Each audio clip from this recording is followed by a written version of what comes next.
Bien, volvemos con ustedes, amigos, amigas. Queremos presentar a nuestro siguiente charlista. Ayer recibió el premio Proyecta Solar y hoy lo tenemos con su tiempo merecido para que nos dé en la charla el rol del autoconsumo en la reducción del gasto energético. Me refiero al profesor Rodrigo Palma Benque, ingeniero civil de industrias, mención en electricidad y magíster de la Pontificia Universidad Católica de Chile, doctor en ciencias de la ingeniería de la Universidad de Dortmund, Alemania. Actualmente se desempeña como director del Centro de Excelencia FONDAP en Energía Solar, CERC Chile, y fue director del Centro de Energía de la FCFM de la Universidad de Chile. Sin más preámbulo, dejo con ustedes a Rodrigo Palma. Un fuerte aplauso, por favor.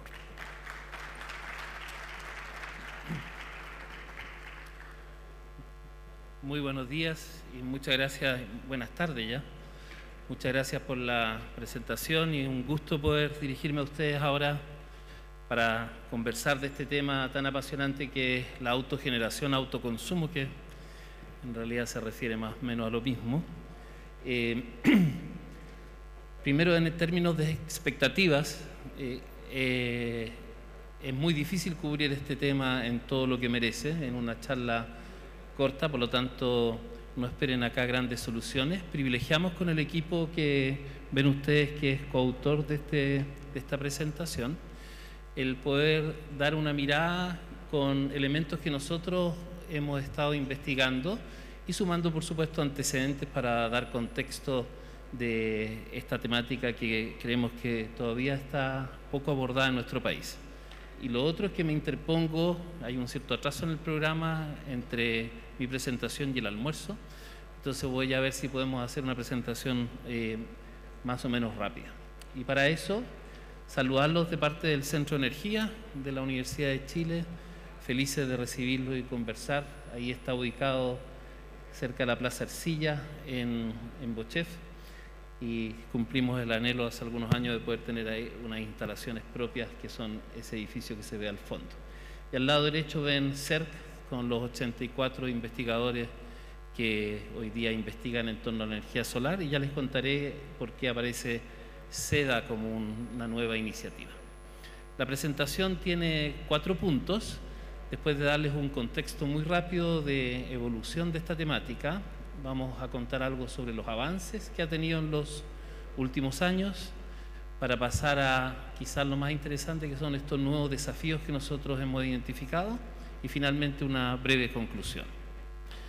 En términos del contexto, por lo menos yo estoy convencido de que tenemos que estar mirando esta cuenta regresiva en que básicamente nos quedan 4 años para llegar al aumento de temperatura de 1 grado al ritmo actual de 1,5 grados de aumento de temperatura de la superficie terrestre al ritmo actual de 1.337 toneladas por segundo de CO2 equivalente en la atmósfera, y nos quedan 21 años para alcanzar los 2 grados.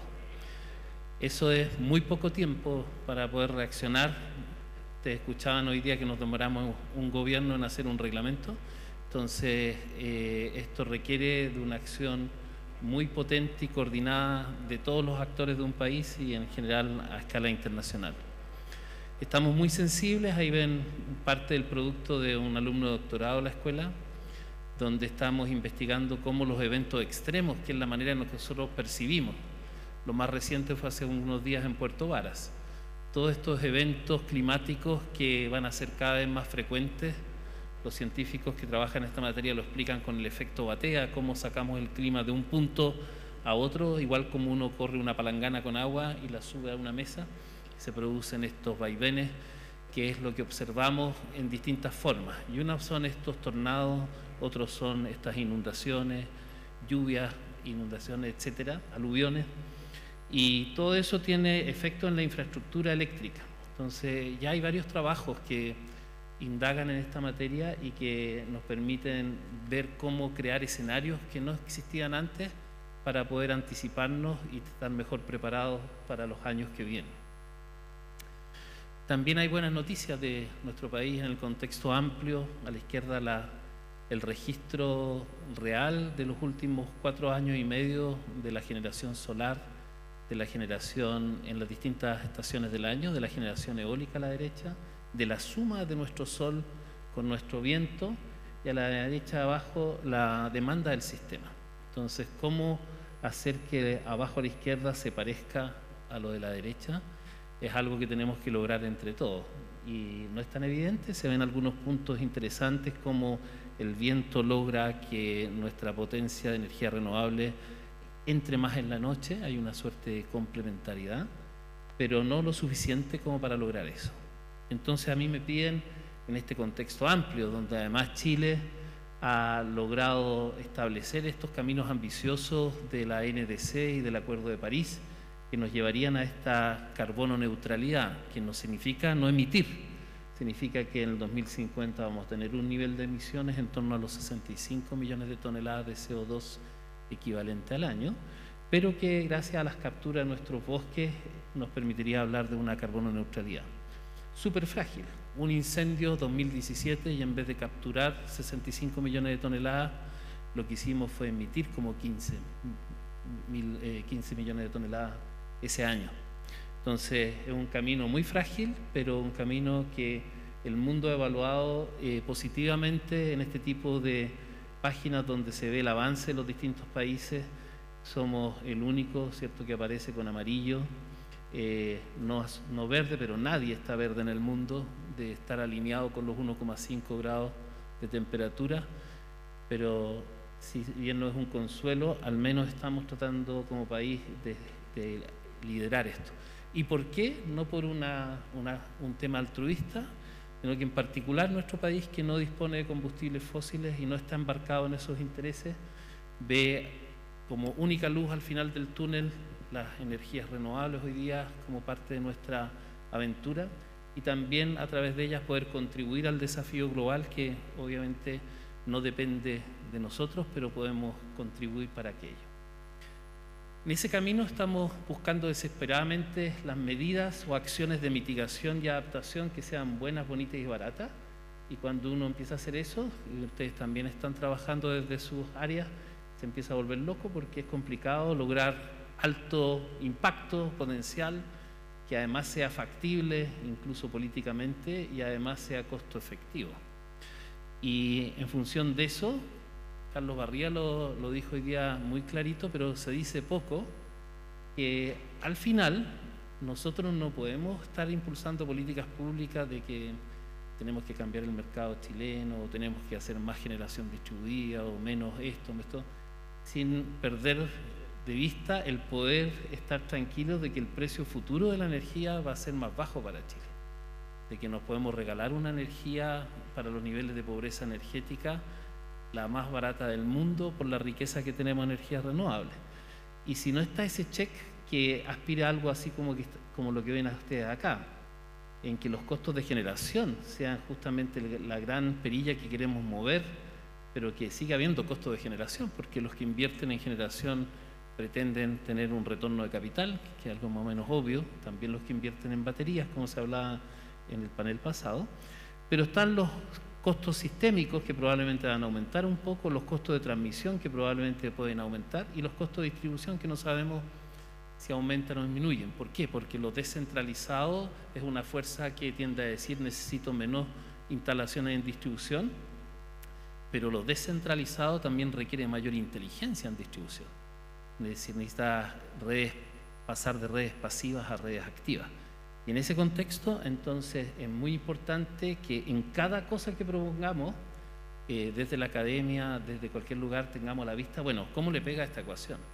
Porque si no lo tenemos claro, por lo menos decirlo, ¿no? Porque hablar de otros mecanismos, pero sin hacerse cargo del efecto final, que es el que buscamos, por lo menos en mi percepción, creo que es incompleto.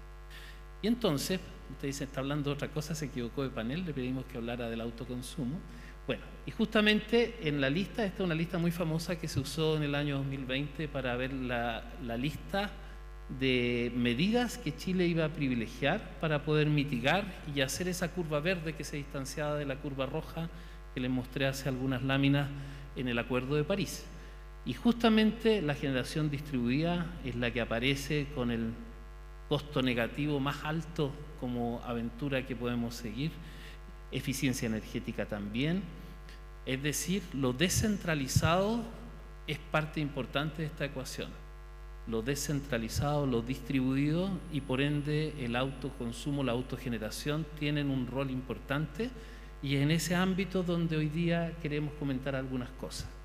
A través de distintas memorias, acá está presente en la sala una de las coautoras, Dacla Pando, que hizo su estudio de magíster, donde indagó cuáles son los mecanismos de participación del cliente final, tanto en infraestructura de hardware como opciones que nos entrega la regulación, como la inteligencia, coordinación y software requerido. Ustedes ven ahí, algunas cosas voy a pasar rápido en beneficio del tiempo, pero va a quedar como antecedente, porque acá en esta lista está en fácil, o en más fácil. En términos de participación, eficiencia energética, generación distribuida, que son las que ya aludimos, ¿cierto? Gestión de los consumos, ustedes ven también los sistemas de almacenamiento, que también tienen un rol muy importante en lo descentralizado, y también B2G. En la parte sistémica, toda la participación que ven acá en distintos elementos como los servicios complementarios, ¿cierto? El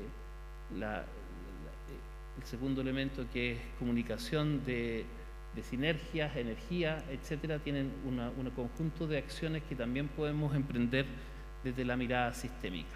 Vamos a indagar varias de ellas durante la presentación, pero antes mostrarles también que a nivel internacional uno también puede compararse, y ven ustedes ahí con una C, donde hay implementaciones a nivel comercial ya disponibles para estas materias, que son la misma lista o muy parecida a la de la lámina anterior en cada una de las filas, y también la implementación a nivel de proyectos piloto.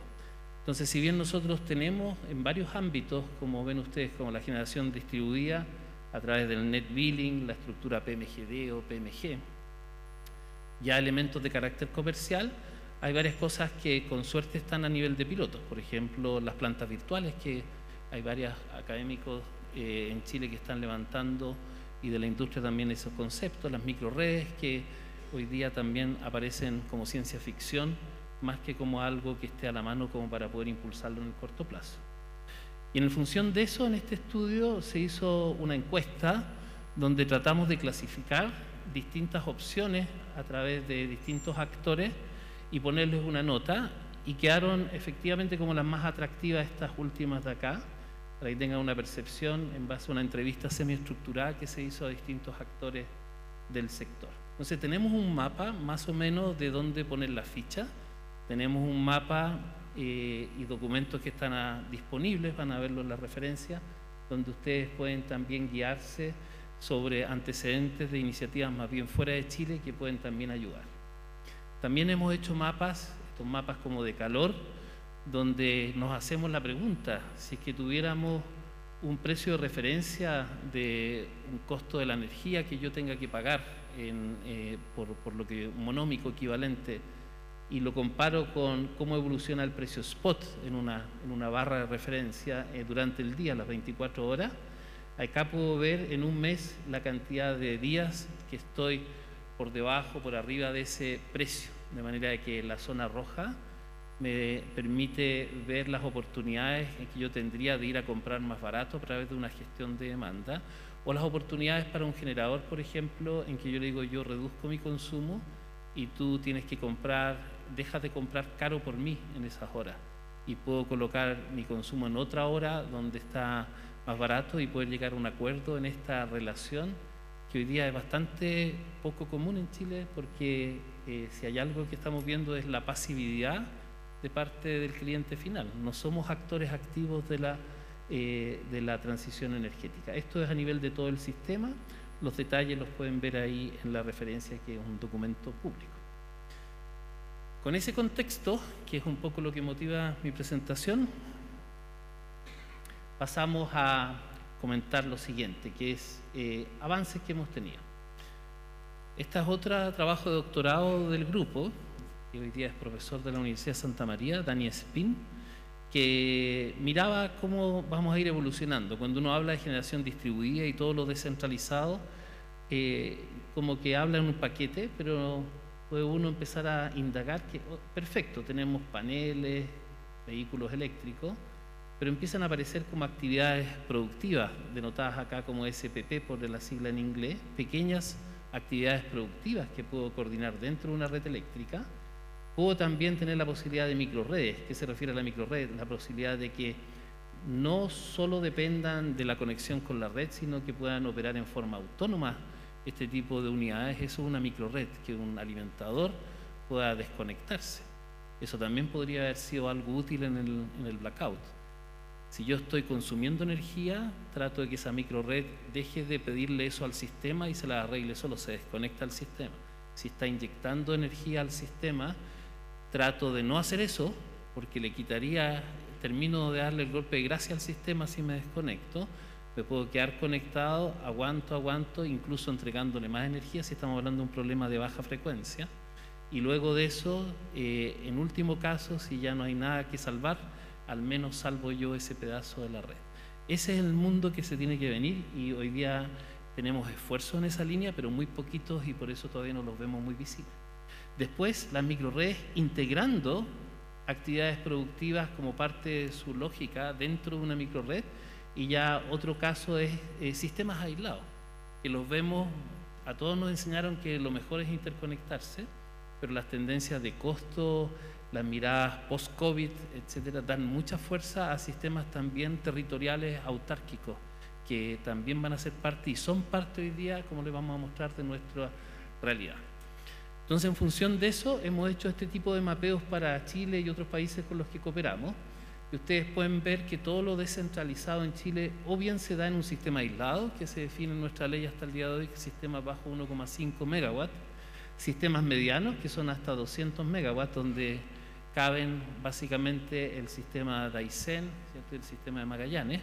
Isla de Pascua se considera un sistema un poco distinto, pero que cabría dentro también de lo que se denomina sistema aislado, mediano. Después el sistema eléctrico nacional y también los sistemas pilotos.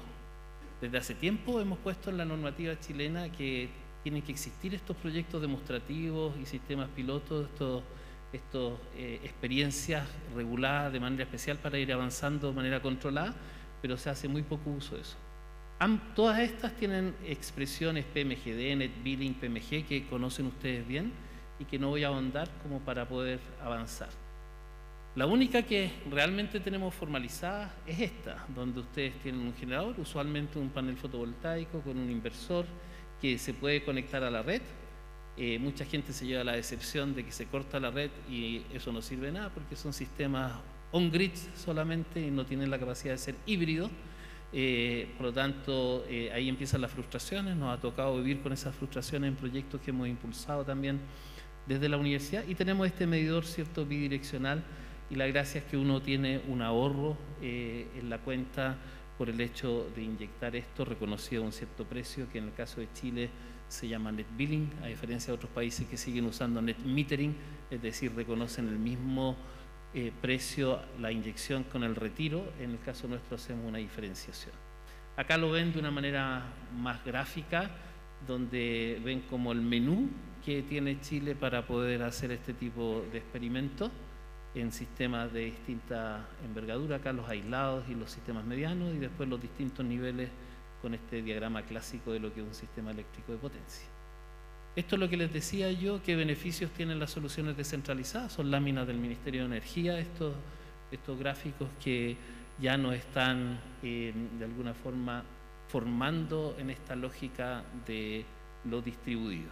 Se han hecho esfuerzos en mejorar porque ha habido varias reversiones del reglamento.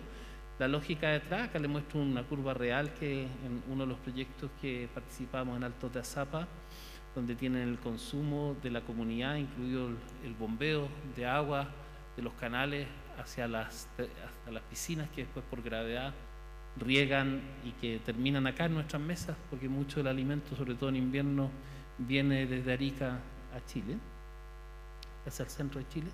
Y tenemos acá entonces lo que uno busca. La demanda neta es esta, y todo lo que es morado acá es lo que yo ahorré a precio de costo de mi tarifa, pero lo que está en amarillo es lo que me reconocen a precio solo de inyección, y ya no incluye el VAT, digamos, ¿cierto? Entonces, es muy interesante que esto se parezca. Si yo lograra, obviamente no puedo encender las luces a mediodía, no tiene sentido, pero en la medida, por ejemplo, el bombeo, yo lo pudiera correr a las horas de sol haciéndole un cototo a la demanda. Ahí entienden ustedes cuando yo mostraba cómo lograr que se parezcan las dos cosas. Ese tipo de esfuerzo hoy día quizás no están con tantos incentivos como debieran. El diseño de las nuevas minas que yo pudiera bombear, no sé si está Jaime acá, Jaime Muñoz en la sala, ideas como bombear el agua de las mineras a las horas de sol.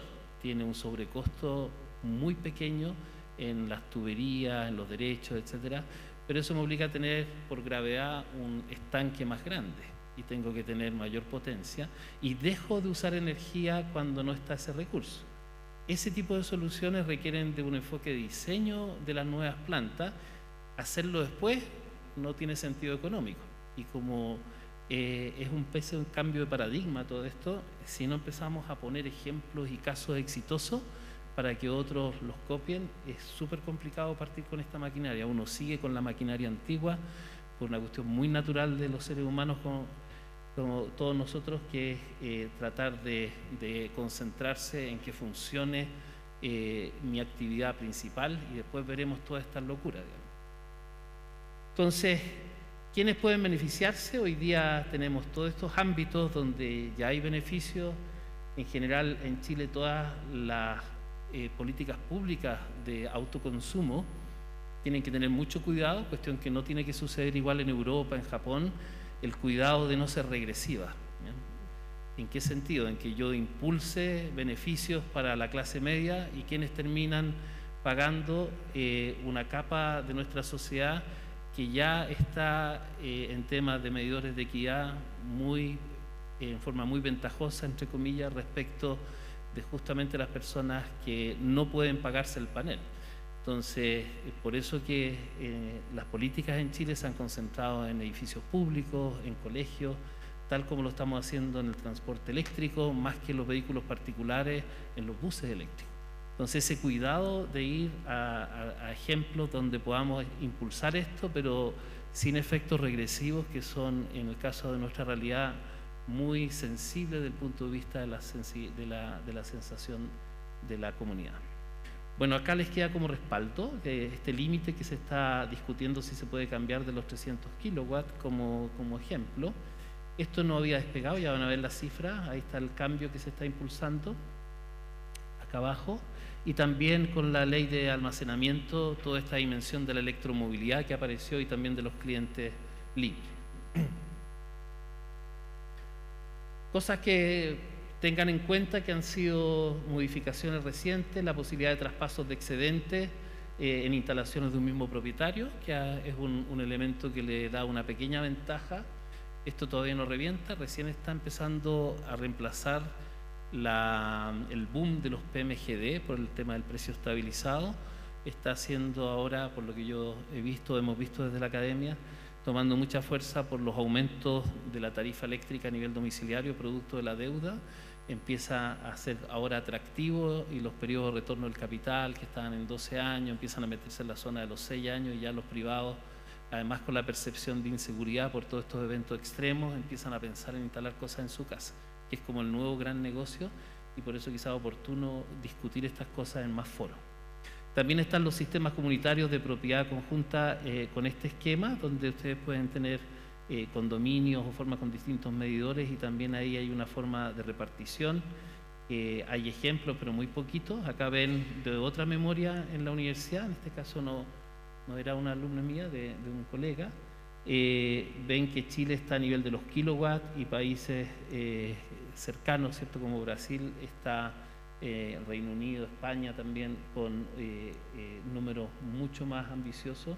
Nosotros estamos partiendo recién en estos efectos de propiedad conjunta, y hay un par de proyectos poco conocidos que muestran algunas ventajas.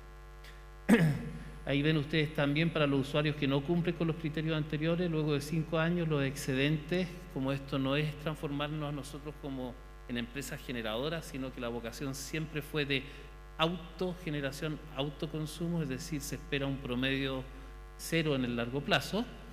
Entonces antes esto retornaba o quedaba en vivo de que quedaba en la distribuidora, ahora quedó claro que se reparte como una baja de precio en los clientes de esa zona donde está, que parece algo que también logró manejar una sensibilidad negativa de que hubiese además una entrada adicional a la distribuidora, que por sí son un sector regulado.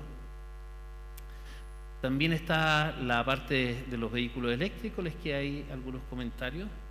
Entonces, no sé si esta vuelta hasta ahora ven que no es que no hayamos hecho nada como país, no es que no tengamos ninguna regulación.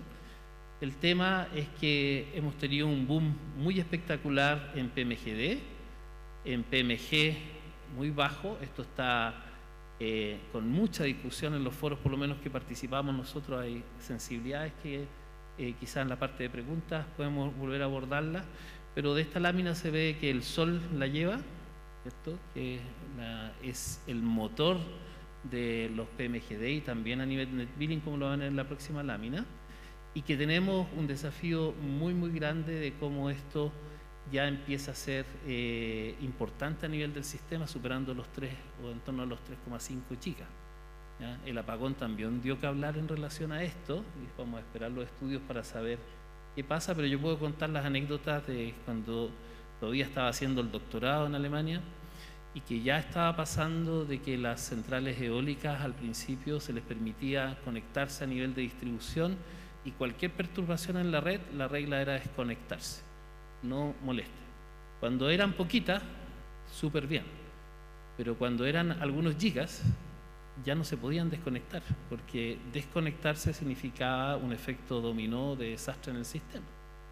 Y cuando uno habla de que nuestra demanda de punta son 12 gigas y podemos tener en torno a 2, 3 gigas de PMGD inyectando, obviamente ese actor ya es un actor muy relevante dentro de esto, y tenemos que ponernos al día en cómo logramos en una transición que no sean y no se atornilla al revés con esto que parece del todo lógico en todos los estudios de que tiene sentido económico profundizar nuestras soluciones energéticas descentralizadas, pero que si eso se entiende como sinónimo de fragilidad del sistema, va a encontrar detractores a nivel político, va a encontrar incertidumbre a nivel de inversionistas y también suspicacia a nivel de los consumidores. Entonces hay que manejarlo. Estos son los números que ustedes ven y que gracias a CERA, a CESOL, se tienen actualizaciones periódicas y pueden llevar el pulso de cómo esto ha avanzado a nivel de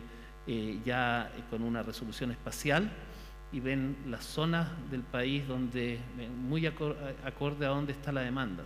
Ese es el que está mandando hoy día como localización, y hemos visto que cosas novedosas como en el Maule y O'Higgins, la instalación de plantas fotovoltaicas que se están instalando en predios agrícolas. Y empiezan las preguntas, más tarde que temprano, o sea, más temprano que tarde, de cómo eso impacta nuestra soberanía alimentaria. Si estamos reemplazando terrenos que son fértiles, que son los más fáciles de acceder, ya están planitos, ¿cierto? Están cercados. Entonces, además pasa las líneas de transmisión o distribución cerca, y hoy día cerca del 80% de los proyectos PMGD se están instalando en suelos agrícolas, en las zonas que estoy hablando. Y eso obviamente también tiene que hacernos preguntas de cómo seguir con esto de manera que contribuya y que no estemos anidando un nuevo conflicto que ya no se sale del sector eléctrico y ya se mete en otro sector. Acá ven ustedes cómo se ha movido la cosa en un orden de magnitud menor en el tema de net billing, que está en la cifra de finales del 2024, pero no está muy distinta, es algo que está en una escala completamente distinta de desarrollo comparado con los PMGD y que se quiere impulsar. ¿Qué es lo invisible que ustedes han tenido? Es que hemos mirado muy poco de que Chile ya es medio experto en estos que podemos llamar microredes o sistemas independientes, con toda la experiencia de años y años en lo que se denominan sistemas medianos y aislados. En el caso de los medianos, en toda nuestra zona sur, ahí les queda de un estudio que se hizo para el Ministerio de Energía, los datos, y es bien impresionante indagar todo lo que tenemos ahí. Es decir, el sur de Chile probablemente es el candidato para contarle al resto del país cómo hacer esta pega bien, pero el sur de Chile también hereda problemas graves de que la presencia diésel es muy alta también por temas de señales económicas de corto plazo. Corregir eso es parte del desafío en esta nueva era, en un sur de Chile donde chorrea la energía y uno no entiende por qué tenemos que estar importando combustible fósil, pagando costos variables altísimos, en vez de poder lograr soluciones de bajo costo locales. Ya vamos a comentar de eso en la parte más de soluciones. Este es el mapeo que tenemos también para el Ministerio, se encargó este estudio de los sistemas aislados, son cerca de 110, suman en torno a un poquito más de 10 megawatts, y ven las combinaciones, ven diésel con eólico, fotovoltaicos puros, diésel fotovoltaico, también hay un porcentaje diésel, eólico, fotovoltaico.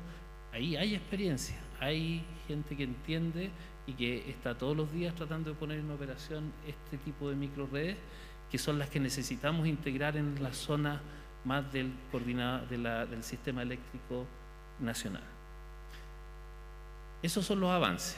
Tampoco estamos tan mal, pero tenemos que soñar con mucho más, en mi opinión por lo menos. Entonces, ahora ya yendo hacia el final, lo primero, también de un estudio que se hizo para el Ministerio de Energía,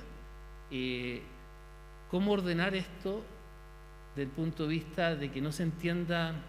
Los de la academia hablamos, ¿no? Sil Palma, el Daniel Olivar, el Matías Negrete, todos, Bernardo Severino, que está presentado por ahí, hablan de las microredes, y eso es como están desconectados de la realidad, ¿ya? La forma en que en realidad esas cosas se conectan es que el proceso de pasar de la red de distribución, que en la literatura se denomina redes de distribución pasivas, a lo que se denomina redes de distribución inteligente o activas, es un proceso paulatino. Y acá ven ejemplos de empresas que están empezando a hacer esto.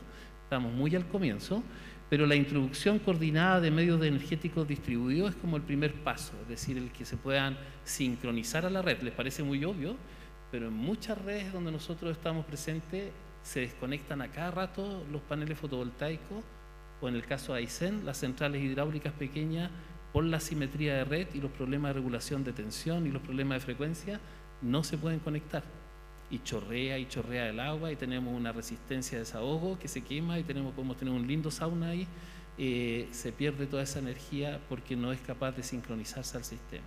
Tremendo desafío. Después tenemos la incorporación de monitoreo y actuadores. El simple hecho de que alguien pueda tener un actuador remoto para poder, por ejemplo, accionar un transformador con cambio de derivación bajo carga, o pueda simplemente desconectar una zona de manera de no tener que llegar con una brigada, con una cantidad de horas para llegar al lugar, es un tema que, si se fijan, va paulatinamente entregando todos los elementos que al final necesita una microred o que necesita un generador virtual. Entonces, esto no es una carrera de los que hablan de ciencia ficción respecto a la realidad, y que la industria es la que entiende porque está viendo. Hay que verlo como un proceso continuo, y si lo hacemos de manera tensionada hacia allá, es muy factible que esto funcione y rápido, en pocos años. Entonces, ejemplos de esto son las cosas que hemos podido hacer con IU Solar. Esto es en Bisbiri.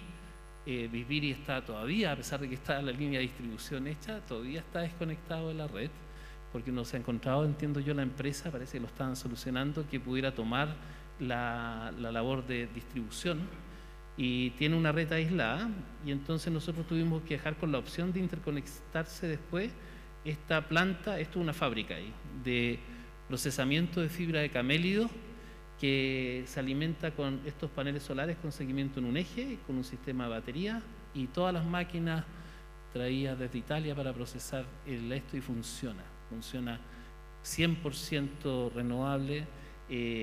Tenemos temas que, como esto se hace cargo la comunidad, hay costos adicionales, la hemos tenido parada, activa, pero son ejemplos como varios en Chile donde se está tratando de colocar esta idea de unidades productivas. Ya no es la casa, o no es para el agua para poder bombear, sino que tenemos unidades productivas dentro de una red de distribución. Tenemos la idea de que en el hidrógeno existen sinergias importantes, avances, ¿cierto?, en el sur con Harugoni, pero en una tesis de magíster que está llegando a su fin ahora, lo que estamos investigando es lo siguiente. Si uno tiene, por ejemplo, en Magallanes o en el desierto de Atacama, tiene invernaderos que tengo que calefaccionarlos de alguna forma, con gas o con electricidad directamente, y tengo electrolizadores que van a fabricar hidrógeno para consumo local o exportación, uno podría plantearse esto, que es el caso base, compararlo con el caso de que el calor excedentario, ustedes saben que los electrolizadores tienen una eficiencia del 60% más o menos, por lo tanto, si tienen 1000 watts, al menos 400 watts se están quemando al medio ambiente, y eso sale como a 70 grados Celsius, ¿ya? Y esos 70 grados Celsius no lo voy a poder exportar a Europa, pero sí podría usarlos como para calefaccionar el invernadero. Y entonces estamos estudiando la sinergia. Yo no sé si ustedes piensan en Magallanes, si yo le presento a Magallanes que van a exportar energía y esto es un negocio de unos pocos, y más encima me hacen pedazo este espacio que está absolutamente relacionado con una naturaleza prístina, etcétera, bueno, no se escucha muy atractivo. Si uno empieza a ver estas sinergias de poder usar esa energía para poder tener autonomía alimentaria en la zona de Magallanes, que tiene que exportar una muy buena parte de todo lo que consume, puede empezar a tener mucho más sentido para esa sociedad empezar a entretenerse con el hidrógeno, ¿no? Entonces, ese tipo de estrategias pueden tener valor y tienen que ver con la autogeneración, en el caso del norte, o con sol, en el sur con eólica, que tenemos que indagar. Yo creo que estamos llamados a proponerle a nuestra sociedad ideas que pueden ser no el core business, pero que sí es el core de la legitimidad de todos estos desarrollos. En el caso de Aysén hemos tenido varias reuniones tratando de reinterpretar el rol de la hidroelectricidad en nuestro país, y una de las ideas que está surgiendo, y esperamos que no funcione, es tomar un alimentador con SAESA piloto y poder transformarlo de pasivo a activo con ideas como esta, que la central hidráulica, esta es la central hidráulica que no se puede conectar porque la red no lo permite. Esta es una central hidráulica donde yo, a través de un sistema de almacenamiento, cosecho toda la energía, da lo mismo porque va a haber una batería que le permite actuar como un estanque, y estos conversores lidian con la red de una manera mucho más sistemática y flexible. Entonces, hoy día en Chile, si bien nosotros no somos desarrolladores de tecnología, no tenemos inversores hechos en Chile hasta donde yo sé, transformadores sí, no tenemos una industria tampoco, ¿cierto?, de electrolizadores, menos de plantas fotovoltaicas todavía. Tenemos a Tamostec acá presente haciendo esfuerzo por mejorar tecnología, pero no hemos logrado pasar a industria. Pero sí tenemos mucha industria calificada para integrar soluciones innovadoras. En el espacio de la integración, yo creo que Chile hoy día está más que preparado, desde el mundo privado, la academia, de las comunidades, como para empezar a juntar cosas que funcionen y mostrarle al resto del mundo, porque nos están mirando, como ya han dicho varios, y parte de que nos sigan mirando tiene que ver con que nos hagamos cargo nosotros. Esto no se puede ir a comprar a la esquina, no está solucionado porque no es un tema central todavía en nuestras latitudes. También la electromovilidad acuática, estamos tratando de impulsar esto en los fiordos en el sur. Sería muy lógico pensar que toda la movilidad de los barcos de pesca artesanal y también la movilidad de personas en el sur pudiera tener electrolineras que se alimentan con banco de batería de los recursos, por ejemplo, una caída de agua que está permanentemente ahí. Todo esto en escalas que obviamente tienen que ser verificadas, que no generen impactos importantes ambientales locales, pero está todo dado como para que pasen los barcos y se puedan cargar. Esto ya es una realidad, cosa de ir a cualquiera de los países que tienen ríos, Berlín, y pasan todos los barquitos, ya soy eléctrico 100%, y el mismo barquito, porque en los barcos es particularmente fácil hacer la reconversión, incluso más fácil que en un auto, a eléctrico, y tiene mucho más sentido. tremendo futuro de la autogeneración, y el reemplazo y no tensionar al resto del sistema podría ser en una red de electrolineras que se arme en nuestro país. Ya cerrando, está el agrivoltaísmo también como una gran tendencia que estamos viendo en el mundo. Acá estamos trabajando hace años como centro, como SER con Fraunhofer, tratando de sumar fuerza. Esta es una idea que de hecho nace en la década del 80 en Fraunhofer, Alemania, y que habla de la doble cosecha, el poder cosechar en un territorio alimentos y a la vez energía. Ninguno, en principio uno dice, llega al 100%, más o menos. Con los eventos extremos, el hecho de tener protección, ¿cierto?, cobertura de algunos cultivos puede significar el salvar el cultivo o no salvarlo, frente a un granizo, que es algo que puede ser muy común. Así que la cosa incluso puede sumar más que 100 como efecto conjunto. En Chile tenemos mucha radiación directa, lo que hace que tenga sentido hacer seguimiento en un eje, y eso da un grado de libertad que no usan en otras partes los agrivoltaísmos, que son fijos y que permite manejar la fisiología de la planta. Tenemos que estudiar si esto puede ser la solución a no perder la soberanía alimentaria o no seguir perdiéndola, porque permitiría, es habilitante de donde se encuentra la generación distribuida con donde vive la gente, es donde hay necesidad de producción de alimento en Chile, y este tipo de soluciones, si se hace bien, porque también se puede hacer mal y causar daño al suelo, causar daño a la planta, causar daño en general con un balance muy malo, pero si logramos entender el contexto local, y ustedes ven acá, esto es una planta de Fraunhofer en Lampa, y acabamos de inaugurar una en Río Hurtado y otra en Teno, que son una tendencia, todavía son chiquititas. La única grande, acá está el mapa de plantas agrivoltaicas en el país. La última es de cerezo, justo como esto, en un empresario ahí, Noble Fruit, en Teno. Y vamos a ver qué pasa. Estamos experimentando para ver qué le pasa al suelo, qué le pasa a las hojas. Así anécdota, nosotros jamás pensamos, llevaban 2 meses instalados los paneles, porque los instalaron a finales de enero, y ahora uno mira el predio, que es gigante, son 100 hectáreas, 200 hectáreas de puro cerezo, y en el pedacito chico que tenemos los 20 kilowatts, en las 2 filas, todos los cerezos que estaban abajo y al lado todavía no perdían la hoja, y el resto del campo ya estaba con todos los cerezos. Jamás pensamos que el solo hecho de colocar esto siguiendo en un eje iba a tener en 2 meses un impacto. ¿Es bueno o es malo? Todavía no sabemos, porque puede ser malo que el árbol no entre en periodo de latencia más rápido y se esté retrasando eso, pero para eso están los ingenieros e ingenieras agrónomos, para eso está la gente que entiende de suelo, y la ingeniería eléctrica, mecánica, tiene que tratar de hacer esta pega bien, y esto evoca la necesidad de hacer estos esfuerzos interdisciplinarios. Ahí ven ustedes cómo la sombra que uno puede provocar con el grado de libertad, toda la zona gris es lo que uno puede jugar con el ángulo del panel en una hora determinada. Entonces uno puede lograr que el requerimiento de la planta se vaya adaptando si yo conociera bien lo que necesita. Y ahí la hacemos. Tenemos un país que sigue siendo potencia alimentaria o con su vocación, y además puede enfrentar el cambio climático de manera adecuada. La electrificación del agro creemos que es lo que se viene. Si ya están con agrivoltaísmo, quedan 2 minutos, perfecto. Van a ver la electrificación del agro como una herramienta muy potente para el futuro, y creemos que ahí hay muchas ventajas manejando los temas de regadío. Ahí Francisco Bull, otro memorista de la escuela, entregó un documento que también es público y que ustedes pueden bajar y leer. Terminando, hemos hecho un análisis bien disruptivo de pescar todas las comunas de Chile y decir qué pasa si se autoabastecen con su propia energía, ¿ya?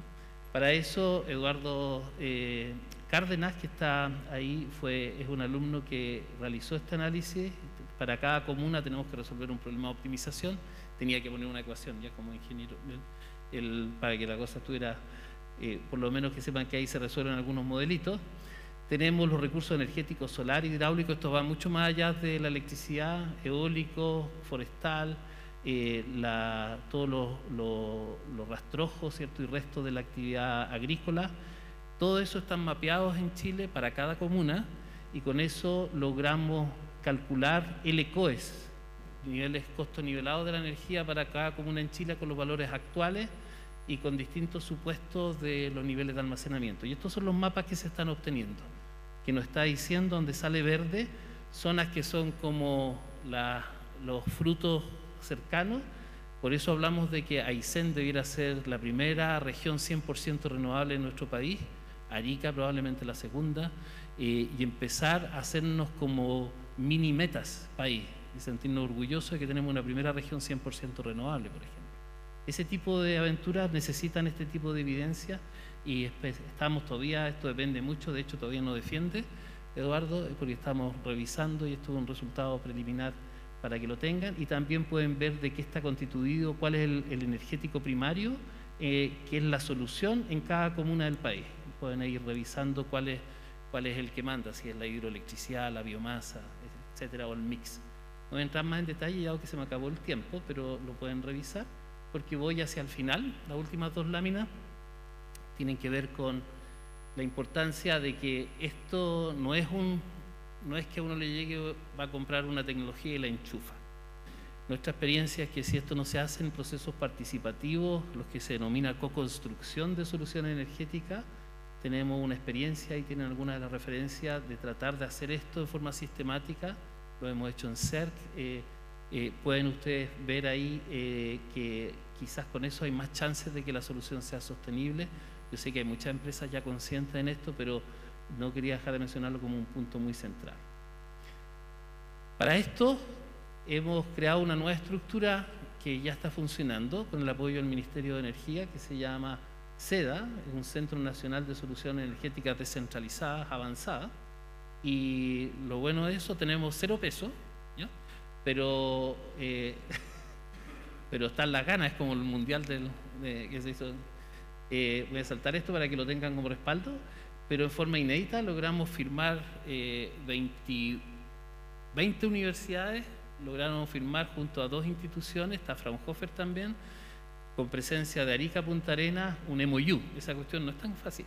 Pudimos ahí lograr para crear esto, y el mensaje final optimista, que es el que nos interesa, ahí está la página web, es que esto es como los mosqueteros, las regiones necesitan, ya no es que la región quiera resolver sus temas solos, porque ninguna región puede resolverlos solo, incluida la metropolitana, sino que es a los mosqueteros, todos para uno y uno para todos.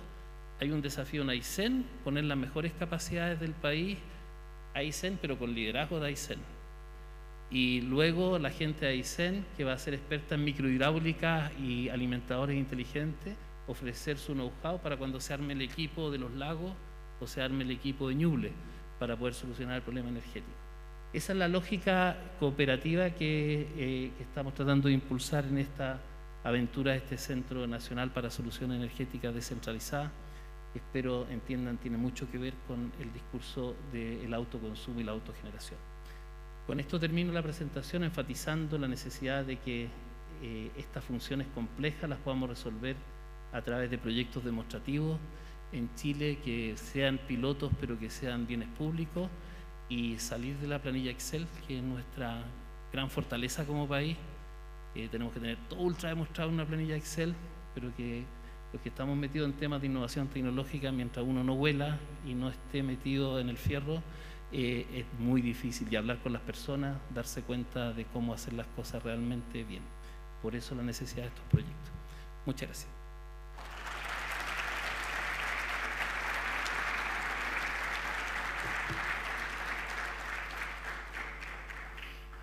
¿Hay preguntas o estamos? ¿No? Que por los tiempos. Si hay alguna consulta, comentario. El almuerzo es más fuerte. Bien. Bien, muchas gracias.